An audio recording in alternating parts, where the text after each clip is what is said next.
Hello everyone.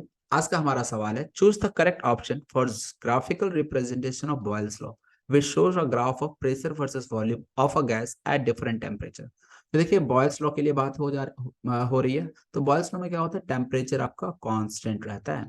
तो at constant temperature pressure और volume में क्या रिलेशन होता है? तो pressure is inversely proportional to volume, यही होता है बॉयल्स लॉ। बॉयल्स लॉ कहता है कांस्टेंट टेम्परेचर पर pressure is inversely proportional to volume. तो यहाँ से यदि हम प्रोपोर्शनलिटी साइन हटाएंगे तो P इक्वल टू के बाई वी हो जाएगा। यदि हम इसे ग्राफ के फॉर्म में लिखना चाहें तो प्रेशर और वॉल्यूम का यदि जो ग्राफ बनेगा, तो जब भी कोई ग्राफ ड्रॉ करना हो तो सबसे पहले आपको ये देखना होता है वाई एक्सिस में आप क्या ले रहे हो और एक्स एक्सिस में क्या ले रहे हो। उसी के अकॉर्डिंग इक्वेशन को वाई और एक्स में कन्वर्ट कर लेना होता है।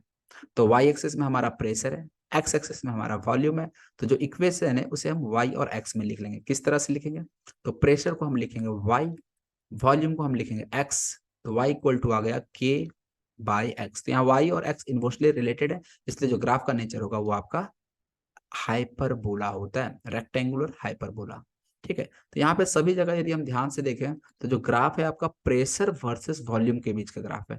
Pressure versus volume, pressure versus volume, pressure versus volume. और बॉयल्स लॉ के लिए सारे के सारे ग्राफ है, तो जो ग्राफ का नेचर होना चाहिए वो हाइपरबोला होना चाहिए। तो ऑप्शन फर्स्ट और सेकंड जो वो तो सही है, लेकिन ऑप्शन थर्ड और जो फोर्थ है ये गलत हो जाएगा। क्यों गलत हो जाएगा? क्योंकि यहाँ पे ग्राफ स्ट्रेट लाइन हो गया, जो कि बिल्कुल भी नहीं हो सकता। यहाँ पे भी लीनियर ग्राफ है, इसलिए ये भी नहीं हो सकता है। अब बात है फर्स्ट और सेकंड में दोनों में से कौन सा आंसर सही होगा। तो देखिए, यहाँ पे तीन डिफरेंट टेम्परेचर दिखाया गया।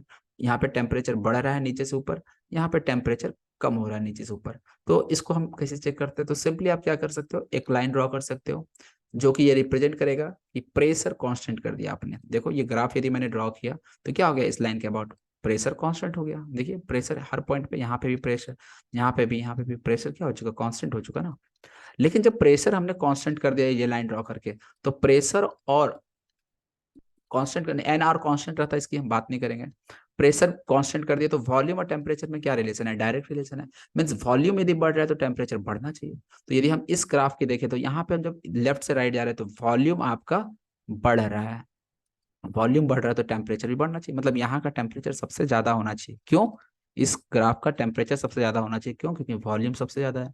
इसका थोड़ा सा कम होना चाहिए क्योंकि यहाँ वॉल्यूम कम, यहाँ सबसे कम। तो इसलिए ये ग्राफ भी गलत हो गया। लेकिन ऑप्शन फर्स्ट की बात करें तो यहाँ पे देखिए वॉल्यूम सबसे कम। देखो जैसे हम ये लाइन ड्रॉ कर रहे हैं, ये लाइन ड्रॉ करने का हमारा मकसद ये है कि हमने प्रेशर को कांस्टेंट कर दिया। तो हम ऐसे में आसानी से देख सकते हैं वॉल्यूम और टेम्परेचर के बीच रिलेशन, और वहां से हम बता सकते हैं कि टेम्परेचर के बढ़ने, वॉल्यूम के बढ़ने घटने से टेम्परेचर पे क्या इफेक्ट होगा।